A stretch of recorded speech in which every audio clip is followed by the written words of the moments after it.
Thank you very much, Chairperson. I want to start my remarks today, Mr. President, by emphasizing that the Democratic Alliance commits itself absolutely to driving inclusive growth and creating job opportunities for all South Africans. And we believe that the GNU has rightly identified the apex priority of this administration to drive inclusive growth and job creation, because when you look at the data, it is the single most important thing that we can do over the next 5 years. Member, can you please... We face a deepening unemployment crisis, Mr. President, and young people are the hardest hit. More than half of young people cannot find jobs. And we must acknowledge that this unemployment crisis has its roots in the failures of past administrations, particularly between 2010 and 2018, and some parties try to pretend that they weren't involved during that time, unfortunately. But we now need to create the conditions conducive for economic growth, and we must get back to growth. And this GNU presents us with a unique opportunity to get onto this growth trajectory. And our success or failure as a GNU will be measured, Mr. President, collectively by whether or not we get this economy moving. And when you said that our experience over the past 30 years has shown that when the economy grows, jobs are created. When it contracts, jobs are lost. It is self-evident, and it is bizarre to me that there are parties who seem to deny this relationship, but we know the truth. And in fact, the relationship between economic growth and job creation has only strengthened since the dawn of our democracy as we've transformed to a services economy. So the more we grow the economy, the more jobs will be created. And we also agree, Mr. President, that growth must be inclusive and transformational. And the transformation that we need is to pull millions of people out of poverty and into the middle class, because this will be felt by all South Africans.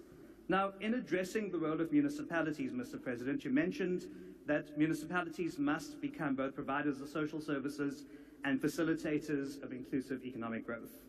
The DA has experience in this particular area, expertise, I might say, in Cape Town, in Midvaal, in Mgeni, and elsewhere, and we are ready to extend a hand of friendship and lend this expertise across the state. Because local government can be a driver of growth, but it can only happen if we start pushing unfunded mandates onto local governments, and we must make sure that local government complies with this core constitutional mandate of service delivery. We must also make sure that we inject capital into infrastructure at local government level to prevent a collapse of service delivery. It is both an economic and moral imperative. We also support, Mr. President, your call to simplify regulations on public-private partnerships to enable greater investment in social and economic infrastructure. And we must move with speed to invest in infrastructure that targets areas that both enable economic opportunity and to rescue them from collapse and failure, particularly in roads, in rail, in energy, and in ports. And Mr. President, I welcome in particular your commitment to stabilizing debt and reducing the cost of servicing our debt. And I've been very critical in the past of this factor, but Mr. President, I'll concede today that, again, certain parties that pretend to be new accumulated this debt when they corrupted and bailed out our SOEs to the tune of 500 billion rand between 2010 and 2018. And we must not let them get away with it and pretend that they didn't do it. We must acknowledge that the root cause of these bailouts and failures was state capture. And now, to meet our fiscal targets, Mr. President, we must make sure that we have the political will to not bail out these SOEs anymore. We need a paradigm shift from the 2010 to 2018 administration sitting over there. And we must invest in growth, not bail out failure. And, Mr. President, we fully endorse the proposal to expand the zero-rated VAT basket and the comprehensive review of administered prices.